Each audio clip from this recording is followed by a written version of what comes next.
Good morning everyone, welcome to my channel Bulti's blog. কেমন আছো সকলে? আশা করছি সকলে খুব ভালো আছো, সুস্থ আছো। আর এখন বাজে সকাল 7:30। 7টার সময় ঘুমটুম ভেঙে গেছে। কেননা কি বলতো, প্রতিদিন এখন শুরু হয়েছে এক ঝামেলা। সেটা হচ্ছে তোমাদেরকে আমি আমার ব্লগে দেখাই যে আমার গাছে প্রচুর ফুল ফোটে। তো সেই ফুলগুলো মানে আমি যখন 8টার সময় গেট খুলে বাইরে যাই, পুরো গাছ ফাঁকা হয়ে যায়। তোমরাই বলো, ওরকম দৃশ্য দেখলে কার মাথা ঠিক থাকে? কারো ঠিক থাকেই না। আর তার উপরে আজকে একটা ঘটনা ঘটেছে, সেটা হচ্ছে আমি যখন বাইরে ফুল তুলতে যাই, মানে ঘুম থেকে উঠে নিয়ে জাস্ট আমি ড্রেসটা চেঞ্জ করে তারপরেই আমি ঠাকুর ঘরে গামলা নিয়ে বেরিয়ে পড়েছি ফুল তোলার জন্য। মানে আমার ফেসটাও আমি আয়নাতে দেখিনি যে আমার ফেসটা কেমন হয়ে আছে বা কিছু।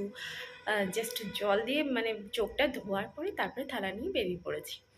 তারপরে যখন আমি ফুলটুল তুলে নিয়ে ঘরে এসে আয়নাতে আমার নিজের ফেস আমি দেখছি, আমার পুরো চোখের নিচে ওপরে পুরো একদম কালো, একবারে ভূতের মতো চোখগুলো হয়ে আছে।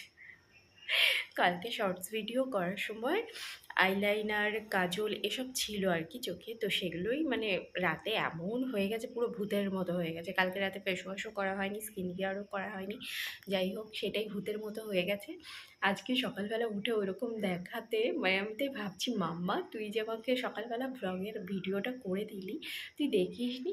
বলছে না মাম্মা, আমি তো খেয়াল করিনি। যাই হোক, এই হচ্ছে আজকে সকালের ঘটনা। মেয়ের জন্য টিফিন রেডি। তো ওর টিফিনে প্রায় প্রতিদিনই থাকে হচ্ছে ম্যাগি। ও ম্যাগিটা ভীষণ পছন্দ করে। যেদিনই জিজ্ঞেস করবো যে টিফিনে কী নিবি, সেই দিনই ওর ম্যাগিই লাগে। আর এই যে দেখো, আমাদের বাড়ির নতুন সদস্য গুল্লাক। তো এটা না বরমশাই 2 দিন আগেই কিনে এনেছিল। আমি না গুল্লাক মুভিটা দেখার পরেই আমি এটা ওকে আনতে বলেছিলাম যে আমাদের বাড়িতেও গুল্লাক থাকবে। তো আমাদের এই গুল্লাকে কিন্তু আমরা 10 টাকার কয়েন আর 20 টাকার কয়েনই ভরি। আর আজকে জানো তো, তাড়াতাড়ি আমি এই কাজগুলো সেরে নিচ্ছি, কেননা ঠাকুরঘরে ঢুকে আজকে ঠাকুরঘরের করবো ডিপ ক্লিনিং। আর এইদিকে দেখো, আমি বরমশাইয়ের জামাটাও আয়রন করে নিচ্ছি। আর এই যে দুপুরের রান্না আজকে ছিল পুরোপুরি নিরামিষ রান্নাবান্না। তো এইটা রান্নাবান্না দুপুরের কমপ্লিট করে নিয়ে তারপরে চলে গেলাম আমি হচ্ছে জামা কাপড় ভেজানোর জন্য। এই যে জামা কাপড়গুলো ভিজিয়ে দিচ্ছি, আমার কাজের দিদি কেচে দেয় আর কাজের দিদিই মেলে দেয়, জানো তো। এইদিকে আমার মানে ভীষণ সুবিধা, 3তলার উপরে উঠতে মানে ভীষণই কষ্ট। আর এই যে ঘরের মধ্যে এখন এসে নিয়ে মাম্মার পড়ার টেবিলের বইগুলো সব গুছিয়ে রাখছি। ও তো মানে এলোমেলো করেই রাখে সারাক্ষণ। আর এগুলো সব সুন্দর করে গুছিয়ে না রাখলে না আমার বেশ ভালোও লাগে না, পরিপাটি করে না রাখলে না ভালোও লাগে না, দেখবে নিজেকেই কেমন যেন অগোছালো মনে হয় একটা।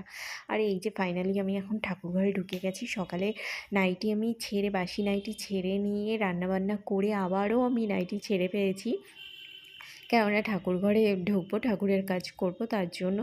তো এই যে দেখো, ঠাকুরের সব জামাগুলো, কাপড়গুলো আমি সব বালতির মধ্যেই রাখি, যেগুলো রেগুলার পরার আর কি।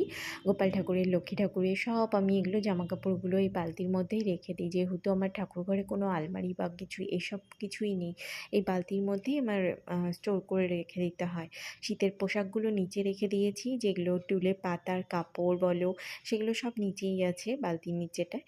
আর ওপরের দিকে সব গোপাল ঠাকুরের জামাগুলো, ঘাগরাগুলো, আর তার উপরের দিকে আমি এই যে লক্ষ্মী ঠাকুরের সব জামাগুলো গুছিয়ে গুছিয়ে রেখে দিচ্ছি। এইভাবে রাখলে কি হয় বলো তো, বেশ ভালোও থাকে, ঘাগরাগুলো নষ্ট হয় না, বেশ গোল করে ছড়ানোও থাকে। আর আমার গোপাল ঠাকুরটা যেহেতু অনেকটা বড়, ঘাগরাগুলোও কিন্তু বেশ সুন্দর বড় বড় সাইজের, পুরো সিংহাসন একদম ছড়ানো থাকে, দেখতে এত ভালো লাগে না, জানো তো। অনেক কদিন ধরেই ভাবছিলাম যে ঠাকুরঘরটা ভালো করে পরিষ্কার পরিচ্ছন্ন করব, কিন্তু টাইম হয়ে উঠছিল না। তো যাই হোক, আজকে একদম ফাইনালি আমি টাইম বের করেই নিয়েছি যে আজকে ঠাকুরঘরটা ভালো করে পরিষ্কার করতেই হবে। আর আমি যেহেতু নিচতলায় থাকি, তো নিচতলায় মানে জানোই, যারা যারা গ্রাউন্ড ফ্লোরে থাকো তারা জানোই যে কেমন ইঁদুরের উৎপাত হয়। আমার মতো ঘর যা আছে যাদের, তাদের তো মানে সত্যি এরকম ইঁদুরের ভীষণ উৎপাত হয়। তো আমার ক্ষেত্রেও সেটাই হয়। আমি ঠাকুরঘরে যে বৃহস্পতিবারে পুজো দিই, সেই কলাটা মানে সকালে পুজো দেওয়া হলে পারে সন্ধ্যার মধ্যে সেই কলা, ঘটের কলা আর থাকে না, কোথায় যে নিয়ে চলে যায় ভগবান জানে। মানে এত খারাপ লাগে না, কিছু বলার আর নেই। এই গণেশ ঠাকুরের মূর্তিটা জানো তো, আমাদের বিয়ের আগেই বরমশাই কিনে এনেছিল, মানে ওর বেডরুমটা ঠিক সুন্দর করে সাজাবার জন্য। তো গণেশ ঠাকুরের মূর্তিটাও এনে ও কর্নার টেবিলের উপরে রেখে দিয়েছিল। তো আমি এখন আর সেটা রাখি না, আমি আমার বেডরুমে রাখি না। অনেক বছর আগেই আমি এই গণেশ ঠাকুরের মূর্তিটাকে আমি ঠাকুরঘরে টুলের উপরে রেখে দিয়েছিলাম। কেননা কি বলো তো, ঠাকুরকে না বেডরুমে না, ঠাকুরকে আমার মনে হয় ঠাকুরঘরেই মানায়। তো যার জন্য আমি সব ঠাকুরকে আমি ঠাকুরঘরেই রাখি। আমার বেডরুমে কোনো রকমের কোনো ঠাকুরের ছবিই নেই। যা আছে সব আমার ঠাকুরঘরে। কেননা মন্দিরেই দেবতাকে মানায়। আর এই যে দেখো আমার লাড্ডু গোপাল, এই লাড্ডু গোপাল কিন্তু আজকের না, আমি যখন ছোট ছিলাম তখনকার লাড্ডু গোপাল। আসলে এটা আমার মায়ের গোপাল, মা আমাকে দিয়েছে। কেননা আমি যখন ছোট ছিলাম তখন থেকেই এই গোপাল ঠাকুরকে পুজো করে আসছি জানো। আমার আজও মনে আছে, আমার যখন বিয়ে হয় বিদায়ের সময় আমি ঠাকুর ঘরে প্রণাম করতে যাই।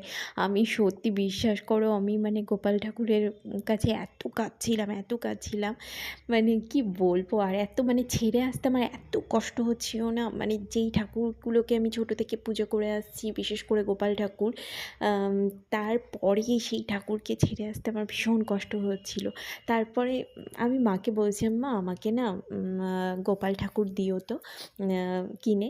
তো মা আমাকে কিনে দেয়নি। মার কি মনে হয়েছে, মা নিজের এই বড় মানে গোপালটা, মার কাছে আর একটা গোপাল আছে, তো এই গোপাল ঠাকুরটাই আমাকে দিয়ে দিয়েছে। আমি মাকে বলিওনি, কিন্তু মা নিজের থেকেই দিয়ে দিয়েছে। মার কী মনে হয়েছে জানি না। তারপর থেকে আমি এই গোপালকে পুজো করে আসছি জানো তো। আমি মানে ভীষণ খুশি, হয়তো আমি ভাগ্যবতী যে যেই গোপালকে আমি ছোট থেকে পুজো করে আসছি সেই গোপাল আজ আমার কাছেই আছে। আমি বিশাল ভাগ্যবতী মনে করি নিজেকে জানো তো, যে নতুন করে আমাকে গোপাল আনতে হয়নি, আমার সেই পুরনো ছোটোবেলার গোপালই আমার কাছে চলে এসছে। আর এই যে দেখো আমাদের শিবলিঙ্গ, আমরা যখন 2 বছর আগে মধ্যপ্রদেশ গিয়েছিলাম তখন সেখানে ওমকারেশ্বর থেকেই এই শিবলিঙ্গটা কেনা হয়েছে। নর্মদা নদীতে যেটা অরিজিনাল শিবলিঙ্গ তৈরি হয় সেই শিবলিঙ্গই কিন্তু এটা আমরা কিনে এনেছিলাম ওমকারেশ্বর থেকে। জানো তো আমার এই যে টুলের উপরে যে এই কাপড়গুলো দেখছো এগুলো কিন্তু কেনা না। আমি যেগুলো শাড়ি পরি, মানে শাড়ির ব্লাউজের পিসগুলো যেগুলো বানাই না, মা যেগুলো বানায় না, ধরো মায়ের শাড়ির ব্লাউজ পিসগুলো সেগুলো আমাকে দিয়ে দেয়, আবার মাও নিজেও রাখে। সেগুলোই কিন্তু এই ঠাকুরের সিংহাসনগুলোর উপরে মানে ভেতরের দিকে পাতা হয়, যাতে একটু গদি হয়ে যায়, সুন্দর হয়ে যায়। এই টুলগুলো যেগুলোতে মানে ফটোগুলো রাখা আছে, ঠাকুরের ফটোগুলো, সেই টুলগুলোর উপরে এইভাবেই আমি গদি করে রেখে দিয়েছি। আর এই যে দেখছো একটা চিকন সরু একটা কাঠের তক্তা, কেননা আরও যেগুলো এক্সট্রা আমার কাছে ঠাকুরের ফটো আছে সেগুলো রাখার মতো জায়গা আর হচ্ছেও না বলে আমি এই বুদ্ধিটা বের করেছি। দেখো, দেখে একদম মনে হচ্ছে না যে এক্সট্রা কিছু, মানে একদম দেখে মনে হচ্ছে যেন ঠাকুরের সিংহাসন। না, বুদ্ধি করে কাজ করলে কত কিছুই না হয়, তাই না বলো? কেউ দেখে বুঝতেই পারবে না যে এটা এক্সট্রা কিছু বা দেখতে বাজে লাগছে, তাও কিন্তু না।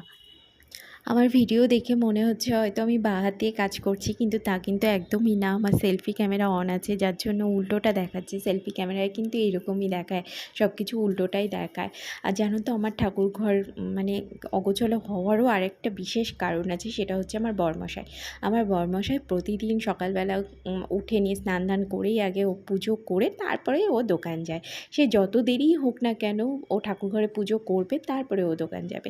আর ঠাকুরঘরে পুজো করা ঠিক আছে, শান্তি মতো পুজো টুজো করলো, কিন্তু কী করবে বলো তো, সব কিছু অগোছালো করে রেখে দেবে।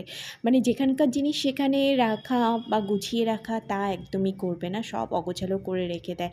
কোনো ধূপকাঠির প্যাকেট শেষ হয়ে গেল সেটা ডাস্টবিনে ফেলো বা কিছু না, চন্দনের পাতা যেখানে ছিল সেখানে রাখো, একদমই না।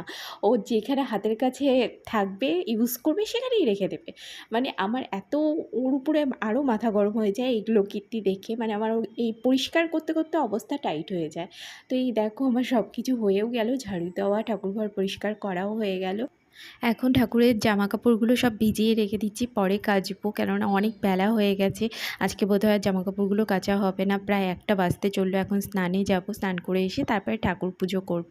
তো এই যে দেখো ফাইনালি আমার স্নান দান হয়ে গেছে, এখন আমি যাব ঠাকুর ঘরে।